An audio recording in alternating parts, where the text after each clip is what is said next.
कई सालों पहले दानिश नाम का एक आदमी अपनी पत्नी और बच्चों के साथ रामपुर नामक एक गांव में रहता था।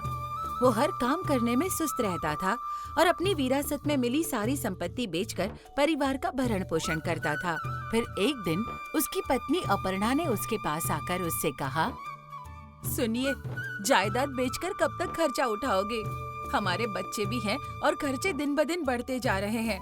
आप पैसा कमाने के लिए कोई नौकरी क्यों नहीं करते या फिर कोई अपना व्यवसाय कर लीजिए।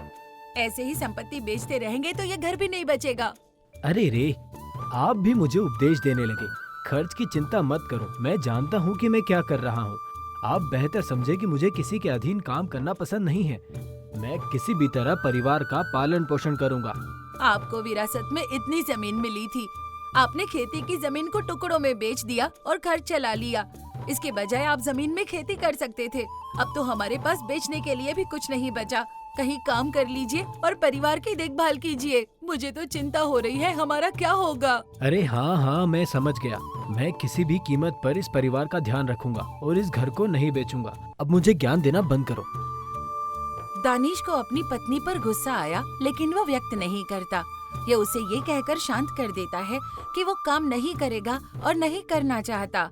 इसके बजाय वो पैसे कमाने के विभिन्न तरीकों पर विचार करता है और अंत में एक निर्णय लेता है। अगले ही दिन वो गांव के अलग अलग व्यवसायियों से मिलने जाता है। क्या खबर है दानिश, थक गए होंगे? इस जलती धूप में तुम आ गए। तुम्हें देखकर तो मैं हैरान हो गया। मजाक बंद करो यार। मुझे तुमसे कुछ मदद चाहिए, इसलिए मैं आज सुबह से यहाँ हूँ। इसके अलावा कोई और कारण नहीं। यह एक ज्ञात तथ्य है कि आप किसी बिना सौदे के बाहर नहीं आते, क्योंकि आप विरासत में मिली संपत्ति से पूरा पैसा उड़ा लेते हैं। मेरे सब्र की परीक्षा मत लो हीरालाल। मैं यहाँ सिर्फ सौदा करने के लिए आया हूँ और कुछ नहीं। क्या सौदा? यह क्या है और मैं आपकी क्या मदद कर सकता हूँ? मैं समझा नहीं। मुझे अपना व्यवसाय शुरू करने के लिए निवेश के रूप में आपसे कुछ पैसे उधार चाहिए। सच में? आपने खेती करने के बजाय खेती की जमीन बेच दी और मुझे आश्चर्य है कि आप शहर में व्यवसाय कैसे करेंगे?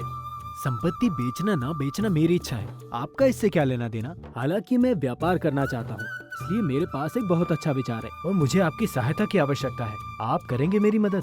अच्छा, देखते हैं। वैसे वो विचार क्या है ये तो बताओ। अच्छा, आपको क्या लगता है मैं मूर्ख हूँ?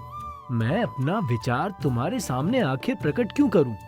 आपकी मर्जी, लेकिन यह बताइए कि आप यहाँ क्यों आए हैं? ज्यादा कुछ नहीं। अगर आप अभी मुझे 10,000 रुपए दे सकते हैं तो मैं इस महीने के अंत तक 40,000 रुपए वापस कर दूंगा। क्या तुम मुझे 40,000 रुपए दोगे? अगर मैं तुम्हें अभी 10,000 रुपए दूं, क्या तुम मुझे बेवकूफ समझते हो दानिश? ये मेरे व्यवसाय का रहस्य है। वैसे भी अगर आपको विश्वास नहीं है तो मुझे यह पैसा कर्ज के रूप में दे दो। मैं यह पैसा ब्याज सहित आपको वैसा का वैसा लौटा दूंगा। मैं तुम्हें कर्ज कैसे दे सकता हूँ? आपके पास नौकरी या व्यवसाय नहीं है। आप मुझे उन पैसों के लिए भला क्या वादा कर सकते हैं? आप मुझ पर शक कर रहे हो? आप जानते हैं कि मेरे पास मेरा घर है, इसलिए उस घर को आप मुझसे वादे के रूप में ले सकते हैं और एक समझौता लिखें तो आप भी सुरक्षित महसूस करेंगे। दानिश के शब्दों ने हीरालाल को राहत दी, क्योंकि उसे पता था कि ऋण के रूप में पैसा उधार देना, वो भी सही ब्याज और सही दस्तावेज के साथ, उसके लिए मुनाफे का सौदा है। ठीक है, मैं आपको पैसे उधार दूंगा, लेकिन एक शर्त पर। मैं प्रति 100 रुपए पर 2 रुपए ब्याज के रूप में लूंगा। आपको बिना असफल हुए ब्याज का भुगतान करना होगा। बिल्कुल बिल्कुल, मैं आपके सारे पैसे समय पर चुका दूंगा। ठीक है, यह रहा पैसा। हीरालाल दस्तावेज में सारी बातें लिखकर ब्याज के लिए पैसा उधार दे देता है। दानिश खुशी खुशी वहाँ से चला गया। दानिश उसी तरीके से गांव के सभी अमीर लोगों को एक ही कहानी सुनाकर उनसे बहुत सारा पैसा इकट्ठा करता है और सभी में अधिक पैसा कमाने की आशा की किरण पैदा करता है। दिन के अंत में वो घर लौटता है और अपनी पत्नी अपर्णा से जाकर कहता है, अपर्णा, तुम हमेशा मुझे आलसी होने के लिए ताना मारती हो, लेकिन देखो अब मेरे पास कितना पैसा है। अरे, इतने सारे पैसे? आपके पास इतने पैसे कहाँ से आए? कौन देगा मुझे? मैंने इस धन को अपनी बुद्धिमानी और चतुराई से पाया है। क्या तुम्हें मुझ पर भरोसा नहीं है? मैं जानती हूँ कि आप इतने होशियार नहीं हो। सच सच बताओ, आपने कौन सी चाल चली? मैंने गांव के सभी साहूकारों से कहा है कि मुझे व्यवसाय के लिए धन की आवश्यकता है, तो उन सब ने मुझे ब्याज के रूप में पैसे उधार दिए हैं। क्या तुमने घर गिरवी रख दिया? हे भगवान! नहीं नहीं, एक से लिया है तो गिरवी रखना है, लेकिन मैंने 5 लोगों से पैसे उधार लिए हैं। समझ में आया तुम्हें? इसका मतलब तुमने उन्हें धोखा दिया? नहीं, मेरे पास एक तरकीब है। मैं अपने पास के गांव में 5 रुपए प्रति 100 से कारोबार करूंगा। हम 3 रुपए प्रति 100 का हिस्सा लेंगे और उन अमीर लोगों को उधार दिया हुआ पैसा हम उससे चुका सकते हैं। तुम समझ रही हो? ये क्या कह रहे हो? आसपास के गांव में व्यवसाय करोगे? क्या आपको लगता है ये संभव है? उन सभी लोगों को ये पैसा कैसे लौटाएंगे? अभी हमारे पास ये घर तो है, लगता है ये भी बिक जाएगा। मुझे पता है कि मुझे क्या करना है। मुझे सुझाव मत दो। मैं पास के गांव में जाकर अपने मित्र से मिलूंगा। छोड़ो, जाने दो। तुम्हें जो करना है करो। अगले ही दिन दानिश पड़ोस के गांव जाने लगता है। वो एक जंगल से गुजर रहा होता है। तब अपने रास्ते में वो एक ऋषि को देखता है जो एक पेड़ के नीचे तपस्या कर रहे हैं। वो ऋषि के सामने सांप को देखते ही ऋषि को सतर्क करने की कोशिश करने लगता है। आदरणीय ऋषि जी, कृपया आंखें खोलिए। ऐसा कहते हुए दानिश ने सांप को दूसरी दिशा में फेंक दिया। उसकी आवाज सुनकर ऋषि ने अपनी आंखें खोली और उसे वहाँ देखकर वो चौंक गए। तुम कौन हो बालक? तुम क्यों चिल्ला रहे थे? तुमने मेरी तपस्या में विघ्न क्यों डाला? मेरा नाम दानिश है और मैं रामपुर में रहता हूँ। मैं अंबाला जा रहा हूँ। मैंने आपके सामने एक सांप को देखा तो मैंने उसे फेंक दिया। अगर मैं ऐसा न करता तो वो सांप आपके पैर में डस लेता मुनिवर। उस सांप को दूर फेंककर मैंने आपकी जान बचाई है। ऐसा कहते हुए दानिश ने वो सांप उन्हें दिखाया जिसे उसने फेंका था। दानिश के काम से प्रसन्न होकर ऋषि ने उससे कहा, बहुत अच्छे वत्स, तुमने अपनी जान जोखिम में डालकर मेरी जान बचाई, इसलिए तुम मुझसे कुछ भी मांग सकते हो। मैं अपनी सभी शक्तियों के साथ तुम्हारी इच्छा पूरी करूंगा वत्स। दानिश कुछ देर सोचता है, फिर हाथ में रखे रुपयों की थैली की ओर इशारा करता है और अपनी इच्छा के बारे में ऋषि से बात करता है। प्रिय ऋषि, कृपया मुझे एक ऐसा वरदान दे जिससे भी यह पैसा मैंने उधार लिया है, यह वरदान देने के बाद वो मुझसे अपना उधार दिया हुआ पैसा ना मांगे। प्रिय वत्स, जल्दी मत करो। मुझसे यह वरदान मांगने से पहले 2 बार सोचो। बेशक मुनिवर, मैं नहीं चाहता कि लोग मुझसे यह पैसा वापस मांगे। अगर वे यह पैसा नहीं मांगेंगे तो मैं अपना व्यवसाय कर पाऊंगा और अपना घर बना पाऊंगा। कुछ खेती की जमीन खरीदने के बाद अपनी पत्नी के लिए गहने, अन्य संपत्ति भी खरीद पाऊंगा और थोड़े ही समय के भीतर पूरे मुनाफे के साथ गांव का सबसे अमीर आदमी बन पाऊंगा और एक सफल व्यक्ति भी। तो मुनिवर, मेरी आपसे विनती है कि कृपया करके आप मुझे वो वरदान दे दीजिए। ठीक है, जैसा तुम चाहो। जिन लोगों ने आपको पैसा उधार दिया है वे जब तक जीवित रहेंगे आपसे वापस लौटाने के लिए नहीं कहेंगे। हे प्रिय ऋषि, आपका बहुत बहुत धन्यवाद। मैं हमेशा के लिए आपका आभारी रहूंगा। प्रणाम मुनि। खुश रहो, तुम जा सकते हो। ऋषि से विदा लेने के बाद दानिश वरदान को लेकर काफी उत्साहित महसूस करता है और पास के गांव में अपने दोस्त हिमांशु से मिलने उसके घर जाता है। और दानिश, बहुत समय हो गया, सब कुछ कैसा चल रहा है मित्र? हाँ मित्र, सब कुछ बहुत अच्छा चल रहा है। तुम्हारा सब कुछ कैसा चल रहा है? तुम गांव छोड़कर कुंवारे ही रह गए, क्या बात है? मेरा परिवार में मन नहीं है। मैं गांव से भाग आया क्योंकि मेरे पिता चाहते थे कि मैं शादी कर लूं। मैं साहूकार हूं और अपने कारोबार से खुश हूं। तुम क्या कर रहे हो? तुम यहाँ किस लिए आए हो? दानिश ने अपने इरादों का खुलासा नहीं किया, पर हिमांशु से पैसे उधार देने के कारोबार में मदद करने को कहा। मुझे अपनी जमीन बेचने के बाद कुछ पैसे मिले हैं और आप जानते हैं कि अगर सही तरीके से निवेश नहीं किया गया तो पैसा गायब हो जाता है। अब मुझे आपकी मदद की जरूरत है। आप यह पैसा लें और इसे 5 रुपए ब्याज पर उधार देकर व्यापार करें। आप 1 रुपए का हिस्सा लें और मुझे 4 रुपए दें। यह इतना आसान नहीं है जितना तुम कह रहे हो, लेकिन चूंकि तुम मेरे बचपन के दोस्त हो, इसलिए तुम जब चाहो ब्याज सहित यह पैसे ले सकते हो। क्या यह ठीक है? हाँ हाँ, क्यों नहीं, जरूर। पर क्या किसी दस्तावेज पर आप ये सब नहीं लिखेंगे? क्या दानिश, तुम मुझ पर भरोसा नहीं करते? ठीक है, फिर इस पैसे को अपने पास रख लो, अगर कोई दस्तावेज की आवश्यकता हो तो। ठीक है?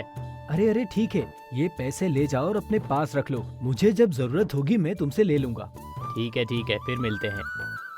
इस तरह दानिश हिमांशु को सारे पैसे देता है और खुशी खुशी घर लौट आता है। वो सारी घटना अपनी पत्नी को बताता है। क्या तुमने सारे पैसे उस मूर्ख हिमांशु को दे दिए? मैं वैसे भी तुम्हारे दिमाग को नहीं पढ़ सकती। हमें कम से कम ब्याज का पैसा तो मिल ही जाएगा। बाकी आप क्या करने पर तुले हैं ये तो आप ही जाने। हाँ, अब समझ में आया ना। पैसे कमाने के लिए नौकरी की जरूरत नहीं होती, बल्कि काफी बुद्धिमान होने की जरूरत होती है। इसलिए अब मुझे कभी भी ज्ञान देने की कोशिश मत करना, ठीक है? अच्छा, बकवास बंद करो। कड़ी मेहनत से बचने के लिए मुझे मनगढ़ंत कहानियाँ मत सुनाओ।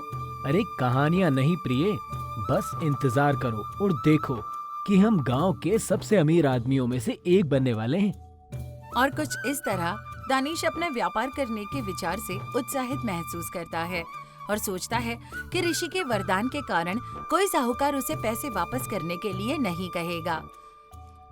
इस तरह से 1 साल बीत जाता है। फिर एक दिन साहूकार का बेटा दानिश के पास आता है और आकर उससे कहता है, सुन लो दानिश, तुमने 1 साल पहले मेरे पिता से पैसे लिए थे और ब्याज भी नहीं दिया। कृपया करके मेरा पैसा लौटा दे। उसकी बात सुनकर दानिश सोचने लगा कि करण को उस कर्ज के बारे में कैसे पता चला, जबकि उसके पिता ने एक बार भी उससे नहीं कहा था। वो ऋषि के वरदान पर विचार करते हुए सोचता है और उससे पूछता है, क्या मैंने तुम्हारे पिता से पैसे कब लिए? तुम्हें कैसे मालूम? क्या तुम्हारे पास कोई सबूत है? और अगर कोई सबूत है तो बताओ। दानिश ने करण को झांसा देने की खूब कोशिश की, पर तुरंत करण ने उसे वो दस्तावेज दिखाया जो वो अपने साथ लाया था। ये देखो, तुम्हारे द्वारा दस्तखत किया हुआ दस्तावेज।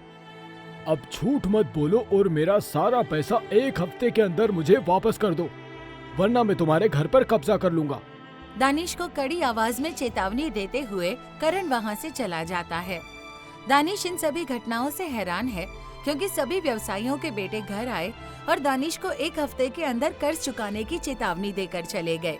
ये सब देखकर और उनकी बातचीत सुनकर अपर्णा ने अपने पति के पास आकर उससे कहा, क्या हुआ? आपने मेरी बात नहीं मानी ना? ये आपकी मूर्खता का ही परिणाम है। अगर आप मेहनत करते तो ऐसा नहीं होता। अब आपको लिया हुआ पैसा और उसका ब्याज एक साथ चुकाना पड़ेगा। अब घर नीलाम करने की नौबत आ गई है। आपने ऐसा क्यों किया? हम अपने छोटे से बच्चों को लेकर कहाँ जाएंगे? हे भगवान, क्या करें? दानिश, जो अपने ही विचारों में खोया हुआ था, वो अपनी पत्नी से कहता है, रुक जाओ, मैं जानता हूँ मुझे क्या करना है। मैं हिमांशु से अपना सारा पैसा वापस लूंगा। मैंने जो उसे दिया है मुझे उसका 4 गुना मिलेगा। मैं जाकर उसे लूंगा और सारा कर्ज चुका दूंगा। तुम बिल्कुल भी चिंता मत करो। इतना कहने के बाद वो तुरंत अपने दोस्त हिमांशु के घर के लिए रवाना होता है, पर वहाँ पहुंचकर उसके घर को बंद पाता है। फिर वो हिमांशु के पड़ोसियों से हिमांशु के बारे में पूछने जाता है। महोदय जी, क्या मैं आपसे कुछ पूछ सकता हूँ? क्या आप बता सकते हैं कि साहूकार हिमांशु का घर कहाँ है? पर क्यों, क्या तुमने उसे पैसे उधार दिए हैं? हाँ बिल्कुल, पर वो है कहाँ? साहूकार के धंधे में मदद के लिए कई लोग उसके घर आए। हिमांशु ने तुम जैसे लोगों से पैसे वसूले और रातों रात गायब हो गया। कोई आश्चर्य नहीं कि आप पीड़ितों में से एक हैं। मैं आप जैसे लोगों को जवाब देते देते थक गया हूँ। वह आवारा है। अब तुम यहाँ से जा सकते हो। मक्खन लाल का जवाब सुनकर दानिश चौंक जाता है और वरदान देने वाले ऋषि पर क्रोधित हो जाता है। वो बहुत ही गुस्से में आकर ऋषि से नतीजों के बारे में सवाल पूछने उनके पास आता है। ऋषि ध्यान भंग होकर उसकी तरफ देखते हैं और उससे पूछते हैं, आओ प्यारे दानिश, बहुत दिन बाद देख रहा हूँ। क्या हुआ? क्या तुम्हें कोई समस्या है? आपने कहा था कि आपने मुझे वरदान दिया था क्योंकि मैंने आपकी जान बचाई थी, लेकिन आपने मुझे धोखा क्यों दिया? क्या क्या बोल रहे हो तुम? मैंने तुम्हें कैसा धोखा दिया है दानिश? दानिश पिछले 1 साल में हुई सारी घटना का ब्यौरा ऋषि को देता है और गुस्से में उन्हें खरी खोटी सुनाता है। उसकी बातें सुनकर ऋषि मुस्कुराते हैं और फिर उससे कहते हैं, प्रिय दानिश, कृपया याद करें कि आपने मुझसे उस दिन क्या पूछा था। क्यों नहीं, मुझे याद है। मैंने कहा था कि जिस व्यक्ति ने पैसा उधार दिया है वो मुझसे वापस ना मांगे। तो यही कारण है कि उन साहूकारों ने जब तक जीवित रहे तुमसे नहीं पूछा, तो तुम्हारा वरदान तो पूरा हो गया, लेकिन उस पैसे पर उनके वारिसों का अधिकार है, इसलिए उन्होंने कर्ज वापस मांग लिया। तुमने कहा था कि लोग आके वापस नहीं मांगे, बल्कि आपको मांगना चाहिए था कि कोई भी कर्ज नहीं होना चाहिए। तो इस हिसाब से मैंने तुम्हें कोई भी धोखा नहीं दिया है। आदरणीय ऋषि जी, मैं इस बात पर ध्यान नहीं दे पाया, लेकिन मेरे मित्र ने जब मैंने उस पर भरोसा किया तो मुझे धोखा दिया। आप मुझे बताएं ऋषिवर, क्या यह उचित है? दानिश, क्या तुम न्याय की बात कर रहे हो? क्या यह मेहनत की कमाई है? आप हमेशा बिना मेहनत के पैसा कमाना चाहते थे, इसलिए अपने गांव के लोगों को धोखा देकर पैसा जमा करके अपने दोस्त को दे दिए। फलस्वरूप आपके दोस्त ने भी आपको उसी तरह धोखा दिया। हमेशा याद रखें कि अगर यह मेहनत की कमाई नहीं है तो कोई भी चीज अपने पास आप नहीं रख सकते। आप जो कुछ भी आसान तरीकों से कमाते हैं वह हमारे पास नहीं रहता, लेकिन अगर यह बुद्धिमानी से मेहनत से कमाया जाता है तो यह हमेशा हमारे साथ रहता है। मेहनत का फल हमें हमेशा मिलता है। दानिश, समझ में आया? ऋषि की बात सुनकर दानिश को अपनी गलती का एहसास हुआ। वो पछतावे के साथ उनसे कहता है, आदरणीय ऋषि, मैंने सबक सीख लिया और मुझे अपनी गलती का एहसास हो गया है। मैं अपने जीवन में कभी भी लोगों को पैसे के लिए धोखा नहीं दूंगा। मैं अपने परिवार के लिए कड़ी मेहनत करूंगा। भगवान तुम्हारा भला करे दानिश। दानिश अपना घर बेच देता है और अपना सारा कर्ज चुकता कर देता है। वो उस दिन से कड़ी मेहनत करने लगता है और कुछ ही समय में वो एक नया घर बनाता है और हमेशा खुशी खुशी अपने परिवार के साथ रहता है। अगर आपको ये कहानी अच्छी लगी हो तो कृपया लाइक करें, शेयर करें और अधिक रोचक कहानियों के लिए हमारे नए स्टोरीज बुक चैनल को सब्सक्राइब करें।